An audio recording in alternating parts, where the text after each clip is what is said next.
What do you have to say? Do you have anything to say to the camera? Anything at all?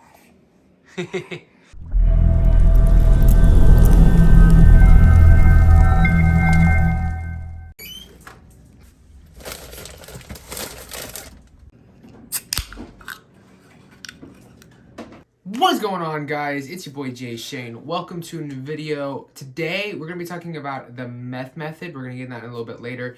Backstory, did this to my ankle last Monday on the run that I'm about to do today. So I'm kind of nervous, but need to get the run in. I had a new program released today. It's called PRIMAL Metabolism. It's right there. It's really cool.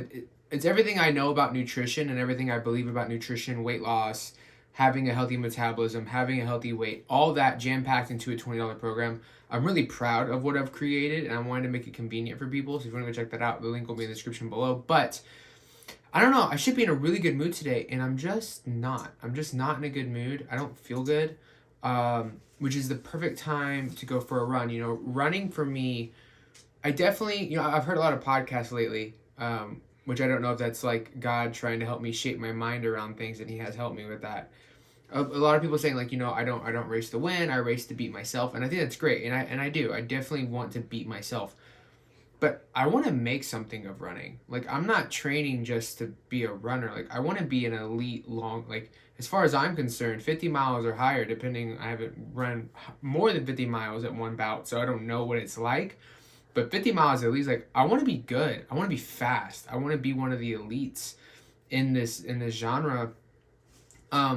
But outside of that, outside of the competitive nature that I have, running for me is so tranquil. It brings me to a place of peace, and I know that when I go out there, even though I'm not in the mood to run, I'm not in the mood to do much, I know that when I go out there, I'm going to lose myself in it, and I'm going to come back ready to hit the day because I accomplished my goal, and we're going to get after it. So let's get after it. What's up, guys? All right, we just got back from the run, and it was fantastic. It's exactly what I needed, guys.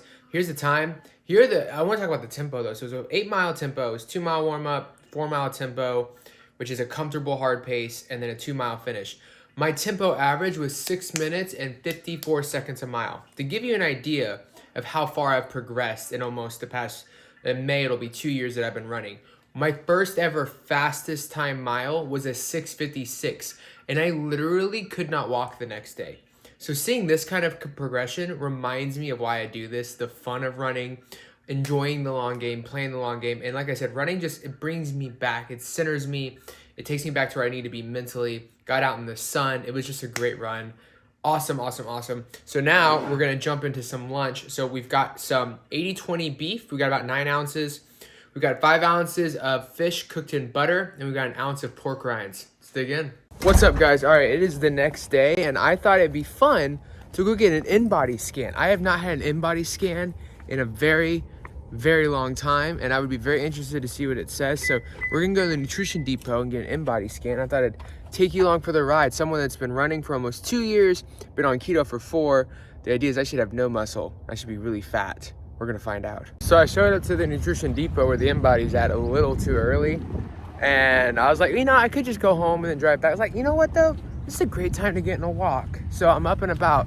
I want you to think about that for a second. Think about all the times that you get somewhere early, or you have this block of time and you decide to go get something else done when you could, or not do anything, when you could get up and just go for a walk, right? I'm just walking on the street, getting some sun.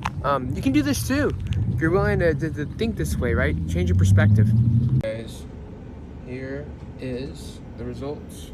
The printer's not working, so I thought I would just record this. So here we go. All right, so as you saw, my InBody said 10% body fat. Now, I have to understand that the InBodies have a huge fluctuation of inaccuracy.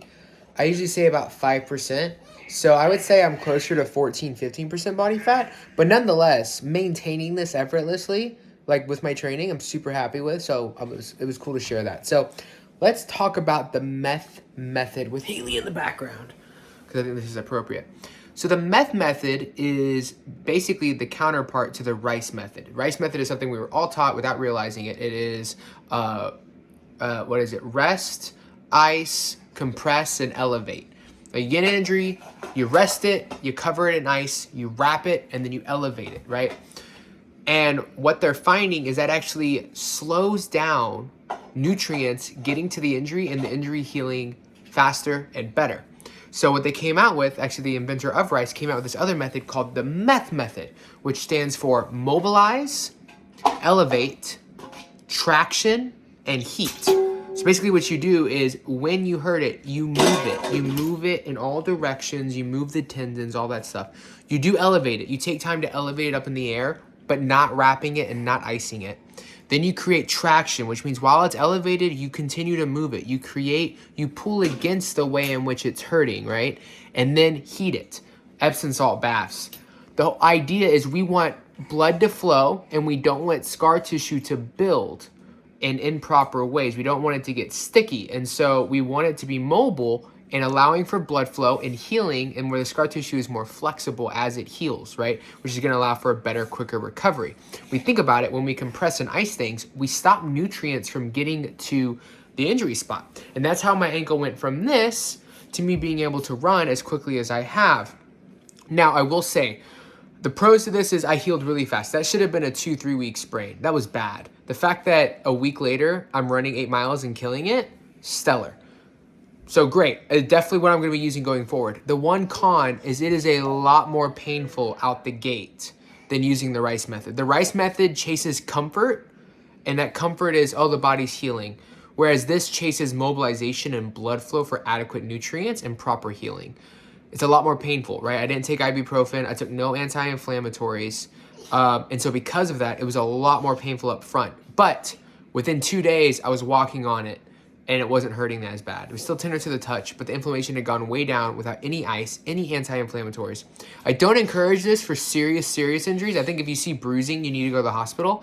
But if you have a sprain or slight pull, this can be an amazing way to keep the muscle from freezing and allow for quicker, proper healing. So just something interesting I thought I'd educate you guys on. If you have an injury, maybe try that and see what happens. All right, guys, I'll see you on the next one.